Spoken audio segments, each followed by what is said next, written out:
Hello everyone and welcome to my channel, the Aries Moon Girl channel. It's story time. I'm going to tell you a story that I received from a friend of mine, which I just recently got to know through this wonderful world of YouTube. And it's actually the story of my natal chart, and I received this as a gift from him, and I was so impressed about how accurate it was and how much truth it had behind it. But in order to make it of use for everyone, I thought of telling you this story in the context of understanding the 12th house as well as the first house in astrology. So if you look at my map, you will see that I have a lot of planets in the first house and a lot of planets in the 12th house. Weirdly enough, they are in Aries and in Pisces in the 12th house. So I'm a bit of a paradox of the two worlds, and I always, although I'm concerned with astrology, I always found it difficult to actually tell my story and interpret it properly. So when I got this story, I finally felt like someone could truly understand the 12th house. So here it is.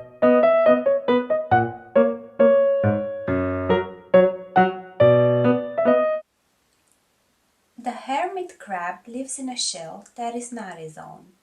Like all mollusks, they are very sweet and tender, not to say incredibly sensitive and vulnerable on the inside. And they protect themselves thanks to the shell.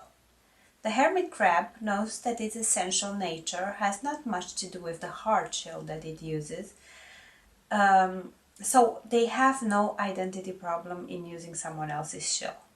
The shell is all about protection. Within it, it's a secret. It's a question of security and defense. No one gets in. There is no room for any other fellows in the shell. On the outside, the hermit has a very nice and endearing appearance. Children love hermit crabs. Now, the hermit crab keeps growing, but as he lives in a shell that belonged to a dead animal, the shell is not growing with it. So after a certain number of meals, the hermit starts feeling stuck in there. The more time passes, and the more the feeling of being smothered increases. It's got to get out of there, but out of here is the immensity of the ocean. Going naked out there? Can you even think of it? So, the hermit crab stays in the narrow shell for as long as it can. Not only the shell becomes narrower and narrower, but the terror increases proportionally. Up to the day when the pain becomes more intense than the fear. The hermit goes out of the old shell and stands all alone, vulnerable and naked in the middle of the ocean. The experience is so intense that it can't say whether it's an exhilaration or just torture. It feels how huge the ocean is, as if it was now in the communion with the world of no limits.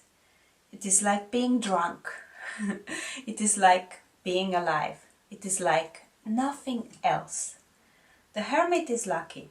It does not get eaten before finding another shell, a big one. In there it feels protected and comfortable. It even feels a bit of pity for himself for having stayed so long in its previous place. And now it feels protected again. It can celebrate its deed. The hermit keeps growing. The bigger shell will become a narrow shell. The hermit will feel terror again. It won't even remember how it would have left before. It doesn't want to grow, but it does. But it doesn't want to get out in the open again. It doesn't want to, and at the same time, that's what it admires most in the world. Having the courage of getting out there and stand in the middle of danger in search of a better life. Yet, that's what the hermit thinks is the greatest achievement. If death happens, may it happen. Death is better than not daring. Both exaltation and terror alternate in the hermit's dreams, and it will find a bigger shell again and again and again, and one day it will be eaten in the process, as you do when you belong to the ocean. If you guys want to finish the story, I'll post it down there in the comments.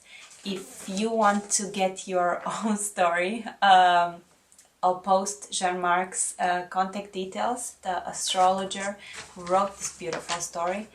I hope it's a valuable lesson for all the people that are struggling with a balance between the 12th and the first house.